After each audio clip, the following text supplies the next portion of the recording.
Rice কুকারে মিষ্টি কুমড়া রান্না করছি। আর মিষ্টি কুমড়ার কালারটা মাশাআল্লাহ অনেক সুন্দর হয়েছে।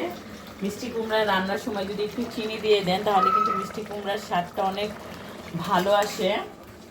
তো আমি সবসময় মিষ্টি কুমড়া রান্না করলে একটু চিনি দিই, তাহলে মিষ্টি কুমড়াটা আমার কাছে খেতে অনেক ভালো লাগে। আর এদিকে আমি চিকেন ভেজে রেখেছি, এগুলো রান্না করব মিষ্টি কুমড়া হওয়ার পর রাইস কুকারই।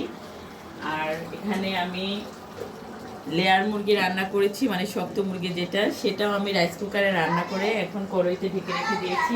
তো রাইস কুকারে আমি এখন মোটামুটি করে অনেক রান্নাই করি। আর আমার কাছে মনে হয় চুলার থেকে, মানে গ্যাসের চুলা থেকে রাইস কুকারে রান্না অনেক তাড়াতাড়ি হয়, আমার কাছে কেন জানি মনে হয়। আর তাড়াতাড়ি সিদ্ধ হয়ে যায় ভাপে। মানে এই রাইস কুকারে যখন আমি এখানে একটা এই ঢাকনাটা আটকিয়ে দিই, তখন ভাপে তরকারিগুলো তাড়াতাড়ি সিদ্ধ হয়ে যায়। তো আপনারা কারা কারা রাইস কুকারে এখন থেকে রান্না করেন, যেহেতু এখন সিলিন্ডারে অনেক সংকট, অনেক দাম, তো রাইস কুকারই আমাদের এখন ভরসা। তো রাইস কুকারে রান্না করি। কারা কারা রাইস কুকারে আমার মতো রান্না করেন অবশ্যই কমেন্টস করবেন।